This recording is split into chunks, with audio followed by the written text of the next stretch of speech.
La statue de la princesse Diana, commandée par le prince Harry et le prince William, a été critiquée pour avoir représenté toute la formalité que les Sussex ont rejetée lors de leur sortie royale, a affirmé un commentateur. Harry et William ont rendu hommage à leur défunte mère, Diana, la semaine dernière en dévoilant une sculpture commémorative d'elle au palais de Kensington. Se réunissant pour marquer ce qui aurait été son 60e anniversaire, Harry et William ont suscité des affirmations selon lesquelles ils s'étaient réconciliés lorsqu'ils ont fait une déclaration commune à propos de l'occasion et semblaient à l'aise en compagnie l'une de l'autre. Cependant, beaucoup pensent que les frères ont encore un long chemin à parcourir avant de pouvoir remettre leur relation sur la bonne voie. Harry et William ont également participé à la conception de la sculpture, l'ayant commandée en 2017, à l'occasion du 20e anniversaire de la mort de Diana, expliquant pourquoi le duc de Sussex a traversé l'Atlantique pour la voir. Les frères auraient également partagé leurs souvenirs de leur mère avec les artistes, dans le but de s'assurer qu'elle l'incarnait.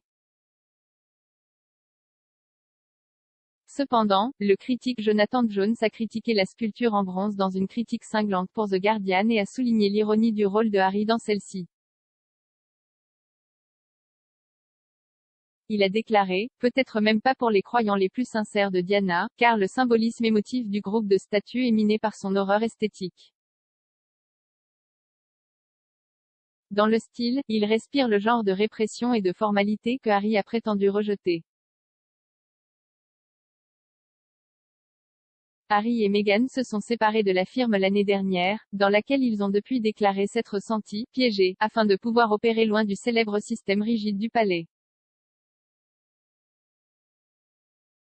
Avant même de se retirer officiellement de leurs rôles royaux, Meghan a déclaré à ITV que la lèvre supérieure raide, souvent associée à la famille royale était destructrice interne à son avis. Harry a depuis affirmé dans ses docu-séries, The Miu Kansi, que sa vie était comme The Truman Show et qu'elle était comparable à une exposition de zoo. Maintenant en dehors du cabinet, il s'est aligné à plusieurs reprises avec sa mère rebelle et prétend avoir repris son héritage. Pourtant, la statue de Diana semble plus proche des attitudes royales classiques que de la nature chaleureuse et rebelle de la princesse de Galles, selon l'analyse de M. Jones, et il n'était pas le seul à condamner la statue de Diana. La légende de la télévision Piers Morgan a tweeté, la statue est la seule chose que Diana n'était pas, ennuyeuse.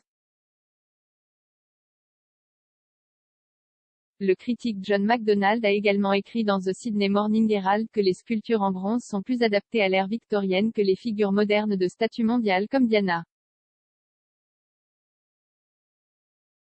Il a déclaré, les statues en bronze courent désormais le risque d'être considérées comme kitsch, c'est-à-dire comme des objets d'émotion exagérés et fausses, se faisant passer pour du grand art.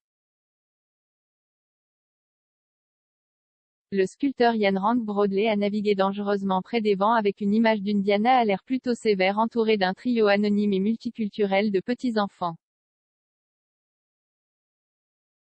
Il a ajouté, la tentative d'imprégner le sujet de dignité et de grandeur semble simplement raide et pompeux.